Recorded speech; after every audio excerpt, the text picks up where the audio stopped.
India का leading heart care non surgical multi disciplinary hospital and clinics, जिसने जानलेवा heart disease को बड़ी सफलता से मात दी है। यहाँ modern medical science, ancient Ayurvedic principles और रिसर्च बेस्ड एडवांस्ड आयुर्वेदा के ग्रेट कॉम्बिनेशन से हार्ट डिजीजेस को सक्सेसफुली ट्रीट किया जाता है। माधवबाग की बुनियाद रखी थी सुप्रसिद्ध वैद्य माधव साने ने। पिता के समृद्ध ज्ञान और अनुभव की गौरवशाली परंपरा को आगे बढ़ाया पुत्र डॉक्टर रोहित माधव साने ने। मॉडर्न मेडिकल साइंस में एमबीबीएस और फेलोशिप इन कार्डियक रिहैब की उपाधि लेने के बाद डॉक्टर रोहित साने ने एडवांस्ड आयुर्वेद पर रिसर्च करके डिजाइन किया कॉपीराइटेड हार्ट केयर ट्रीटमेंट और स्थापित किया देश का पहला Ayurvedic cardiac rehabilitation centre Madhavbaug, जहां इन्होंने एंशिएंट हीलिंग मेथड्स के साथ contemporary and modern scientific approaches के कॉम्बिनेशन से कार्डियक केयर को दिया एक नया विजन। माधवबाग अभी तक 10 लाख से भी अधिक हार्ट पेशेंट्स को सफल इलाज उपलब्ध करवाकर हेल्दी हार्ट के अपने मिशन को आगे बढ़ा रहा है। हमारा मिशन है भारत को हृदय रोग मुक्त बनाना।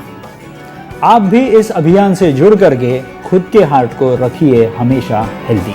माधवबाग, जहां होता है दिल से दिल का इलाज। नमस्कार, एक बार फिर से मैं आप सभी का स्वागत करती हूं। आपके साथ हूं मैं आयुषी शेखावत। और अभी जिसकी वीडियो आपने देखी डॉक्टर रोहित माधव साने, वो आज खुद हमारे साथ मौजूद है। आपका भी स्वागत करती हूं मैं save my heart by Madhavbaug में। डॉक्टर रोहित ने सालों की मेहनत के बाद हार्ट डिजीज और उससे संबंधित कई और बीमारियों से जुड़ी हुई जो जानकारी है वो हासिल की। उसके बाद उसका इलाज किस तरह से किया जा सकता है, उनसे जुड़ी हुई चिकित्साएं क्या है, उनका इजाद किया।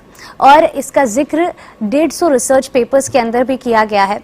जो चिकित्साएं इन्होंने जिनका इजाद किया है उससे 10 लाख लोगों को लाभ भी पहुंचा है। तो अगर इनको आप अपने जीवन में भी अपनाना चाहते हैं, इनका लाभ उठाना चाहते हैं, तो आज का ये एपिसोड आपके लिए बहुत ही ज़्यादा महत्वपूर्ण होने वाला है। तो चलिए बिना देरी किए सवालों की ओर आगे बढ़ते हैं। डॉक्टर, आपसे मैं जानना चाहूँगी कि आपकी जो ये मुहिम है कि हार्ट डिजीज़ फ्री इंडिया आपको लाना है, ऐसे में कई ऐसे हॉस्पिटल्स हैं जो हार्ट के जो रोगी हैं, जो पेशेंट्स हैं, उनको सर्जरी के थ्रू ट्रीट करते हैं। लेकिन माधवबाग की ये जो एक चिकित्सा है जिसमें आप पूरा शुद्धिकरण करते हैं हार्ट का, वो कितना अलग है और कितना फायदेमंद होगा पेशेंट्स के लिए? नॉर्मली क्या होता है कि जब कोई थेरेपीज किसी से कंपेयर की जाती है तो उसके टिपिकल पैरामीटर्स हमने देखने की जरूरत होती है। तो ऐसे माना जाता है कि सर्जरी सबसे फायदेमंद होगी। कई बार आप अगर इंटरनेट पे जाकर के कई सारे रिसर्चेस अगर आप पढ़ते हैं, करेज नाम की एक ट्रायल है, COURAGE। इस ट्रायल को अगर आप पढ़ोगे तो आपको दिखाई पड़ेगा कि medical management versus surgical management, मतलब दवाइयों की चिकित्सा वर्सेस ऑपरेशन की चिकित्सा। तो दवाइयों की चिकित्सा से ज्यादा लोग बेहतर होते हैं ऑपरेशन के कंपैरिजन में।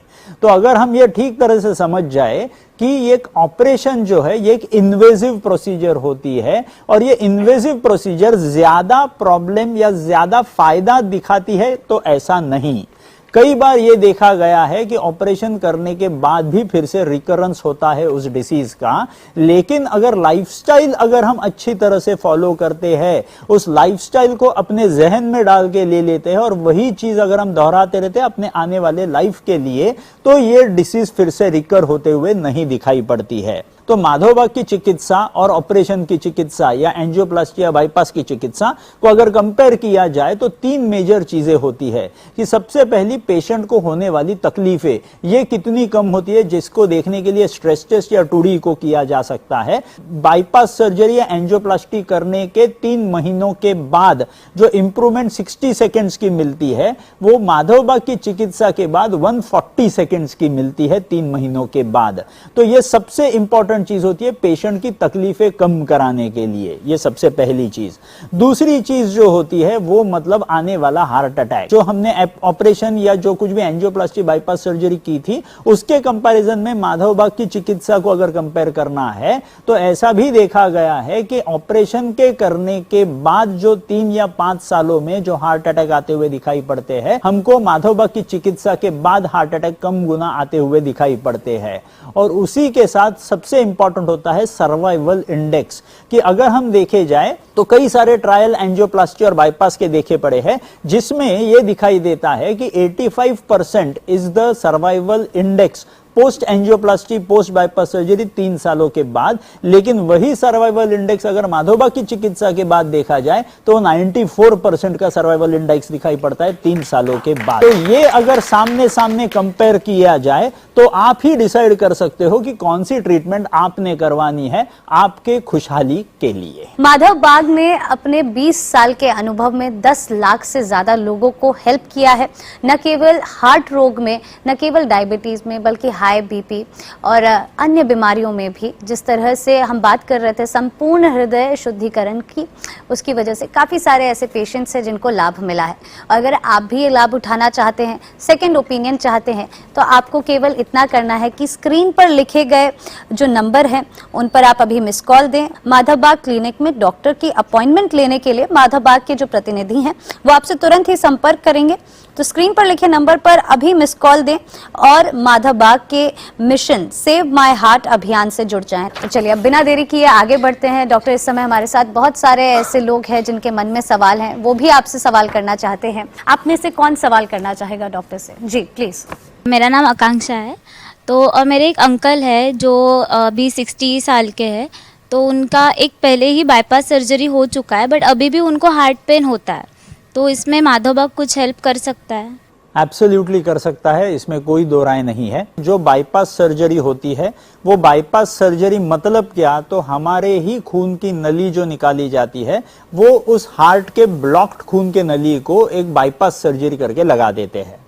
अब ये लगाने के बाद खून का सप्लाई उस एक खून के नली से जाने की कोशिश करता है और कई सालों के बाद या मे बी कुछ दिनों के बाद भी ऐसे होते हुए दिखाई पड़ता है कि उस नए खून के नली में ही नया ब्लॉकेज आ चुका है। तो अब ये होने के बाद जो नई खून की नली कॉन्ड्यूट करके लगाई हुई थी, उस खून के नली में से भी खून का सप्लाई जाना कम हो जाता है, जिसके वजह से फिर से ये चेस्ट पेन आना चालू हो जाता है। अब यहाँ पे माधव बाग आपकी मदद कर सकता है, क्योंकि यहाँ से हमको आगे लेकर के जाना है नेचुरल बाईपास की तरफ।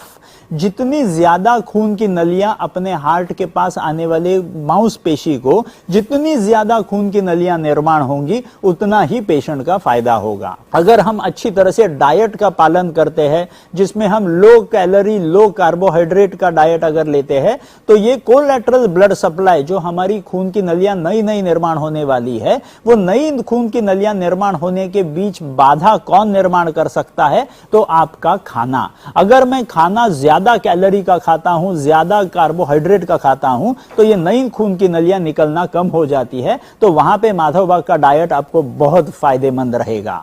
दूसरी चीज इंपॉर्टेंट ये होती है अपनी रोज की कसरत, रोज की एक्सरसाइज। मैं अगर रोज की एक्सरसाइज कराते जाता हूं तो ऑब्वियसली मेरी खून की नलियां ज्यादा निर्माण होंगी, मेरे नेचुरल कोलैटरल ज्यादा निर्माण होंगे, उसका फायदा आपको बहुत ज्यादा मिलता हुआ दिखाई पड़ेगा। और ये दो चीजों से भी ऊपर होता है पंचकर्म।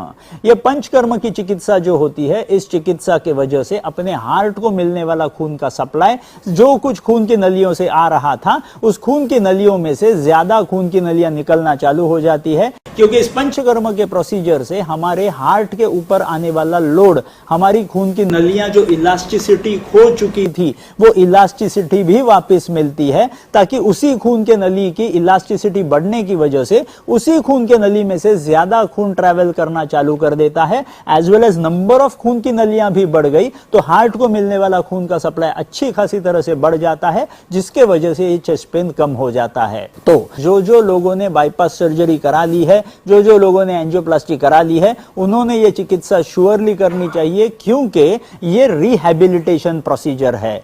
कोई भी हार्ट अटैक के बाद, कोई भी सर्जरी के बाद रिहैबिलिटेशन करवाना बहुत जरूरी होता है। और ये रिहैबिलिटेशन करने की वजह से आपके हार्ट को आने वाली खून की नलियां तो बढ़ेंगी ही बढ़ेंगी, खून का सप्लाई भी बढ़ेगा, लेकिन हार्ट के मसल्स भी अगर स्ट्रांग हो गए तो आपको दुगना फायदा अंदर मिलता हुआ दिखाई पड़ेगा। मेरा नाम रमेश शुक्ला है। लाइफ बहुत ही अच्छे से चल रही थी, लेकिन समटाइम्स लाइफ थोड़ी सी अनप्रेडिक्टेबल भी हो जाती है।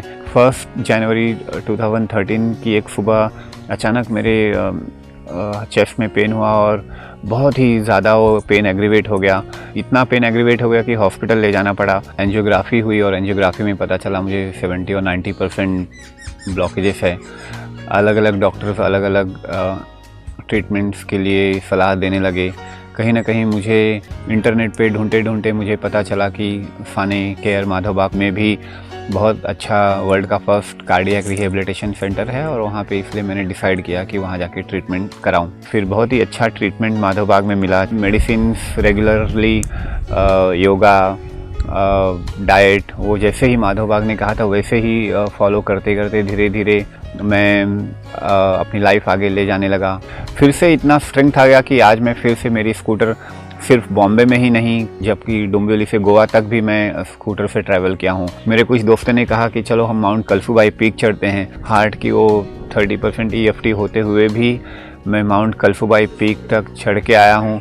बहुत सारे हार्ट पेशेंट्स को ये दिखाना है कि लाइफ बहुत ही सुंदर है और इसे नेगेटिव तरफ से बिल्कुल मत लीजिए, हमेशा पॉजिटिव रहिए। Be positive and be healthy and stay fit.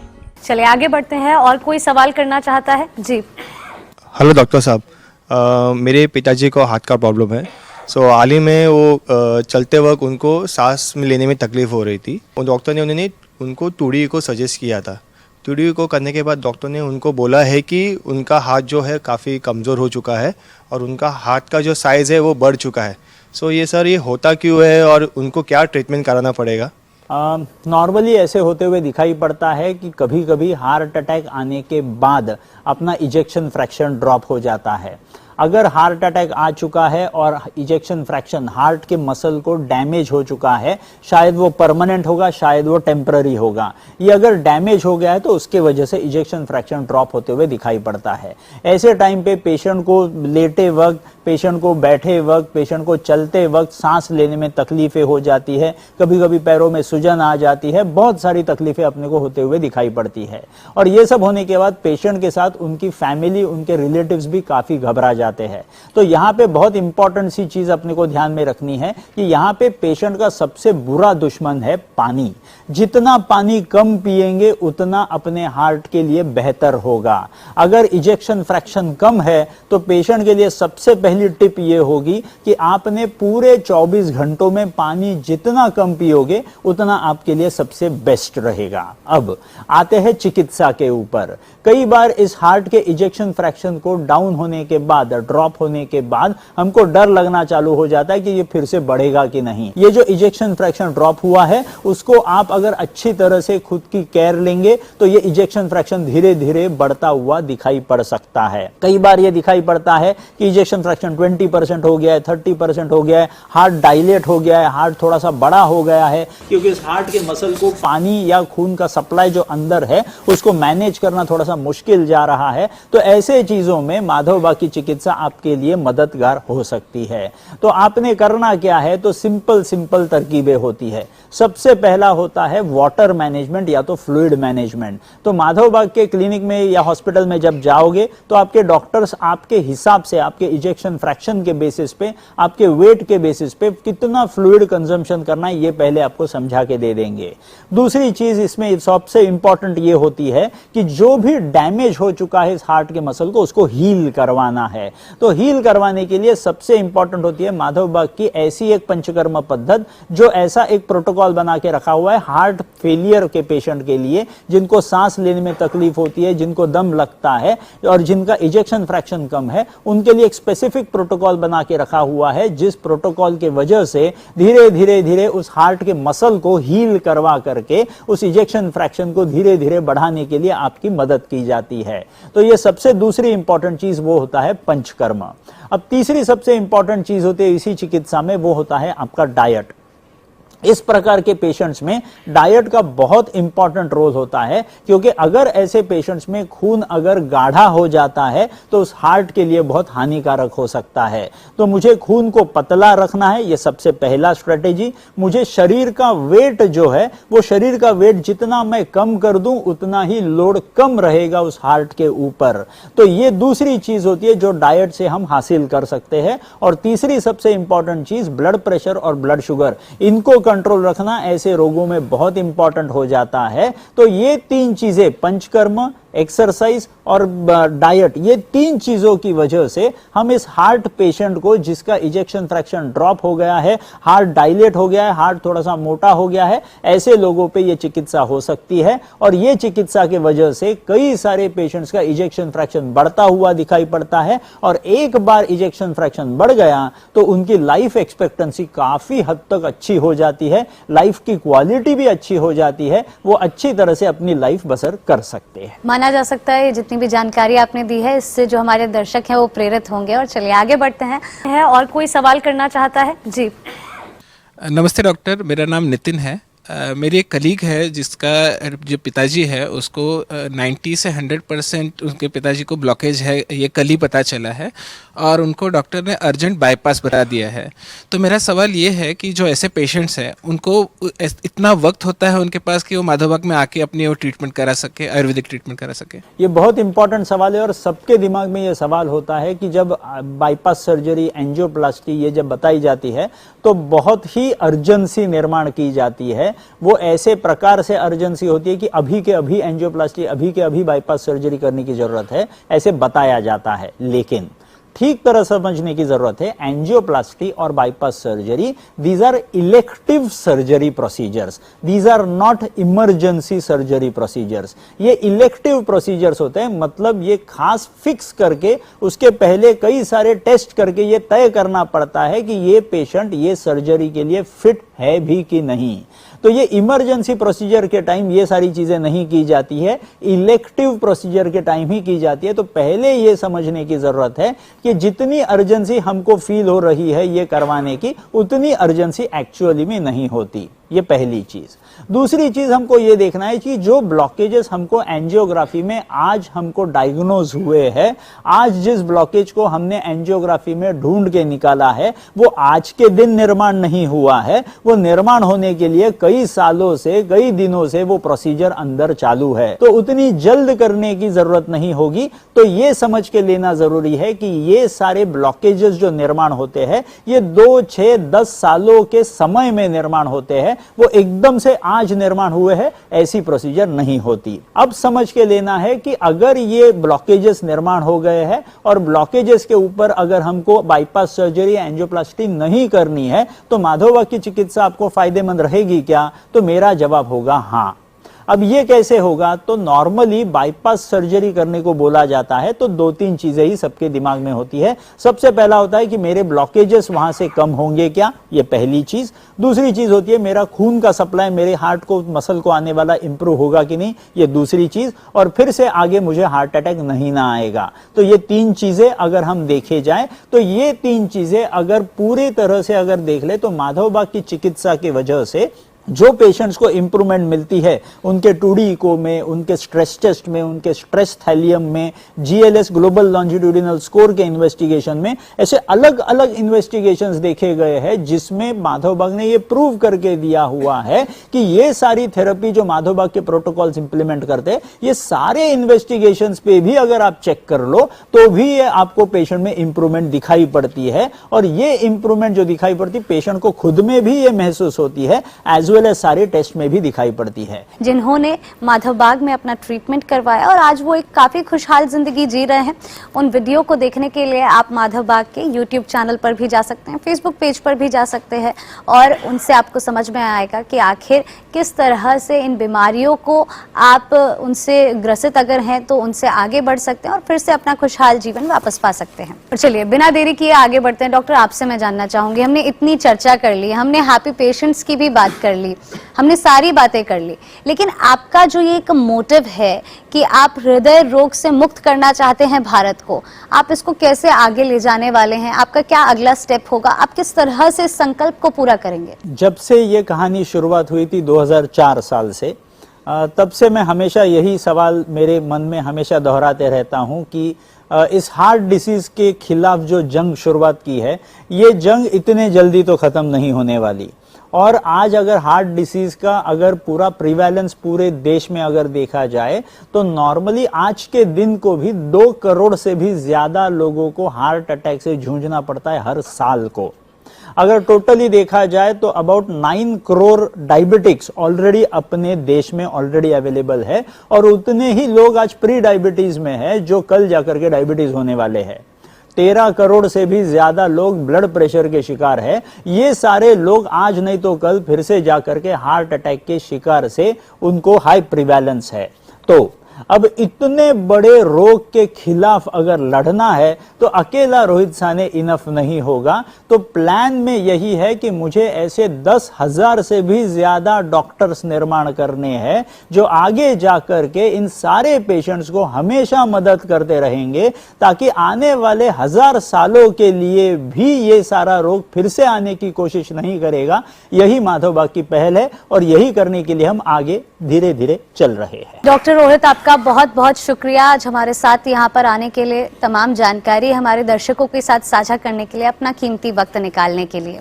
तो अगर आप भी अपना हार्ट हेल्दी रखना चाहते हैं, जिस तरह से हम पहले भी जिक्र कर रहे थे कि बढ़ती उम्र के साथ आपका जो शरीर है वो कमज़ोर होने लगता है, लेकिन ज़रूरी नहीं है कि ऐसा हमेशा हो। अगर आप अपने लाइफस्टाइल का ख्याल रखते हैं, आप अपने डाइट का ख्याल रखते हैं, क्योंकि हमेशा ये कहा जाता है कि prevention is better than cure. जिस तरह से डॉक्टर रोहित ने भी तमाम जानकारी यहाँ पर हम सबके साथ साझा करी, और जिस तरह से मैंने आपको पहले भी बताया कि 300 से ज़्यादा क्लिनिक माधवबाग के यहाँ पर मौजूद हैं, साथ ही साथ 2 निवासी हॉस्पिटल है, 450 से ज्यादा डॉक्टर्स की टीम है जो सदैव उनके लिए तत्पर है, जो उनकी मदद चाहते हैं। अगर आप भी सेकंड ओपिनियन यहाँ पर माधवबाग से लेना चाहते हैं तो आपको ज़्यादा कुछ नहीं करना है, आपको अपनी स्क्रीन पर लिखे नंबर पर अभी मिस्ड कॉल देना है, और उसके अलावा आपके घर के नज़दीक माधवबाग क्लिनिक में डॉक्टर की अपॉइंटमेंट लेने के लिए माधवबाग के प्रतिनिधि आपसे तुरंत ही संपर्क करेंगे। तो स्क्रीन पर लिखे नंबर पर अभी मिस्ड कॉल दें और माधवबाग के मिशन सेव माई हार्ट अभियान से जुड़ जाएं। और इसी के साथ फिलहाल मुझे दीजिए इजाज़त, अपना ख्याल रखें, धन्यवाद।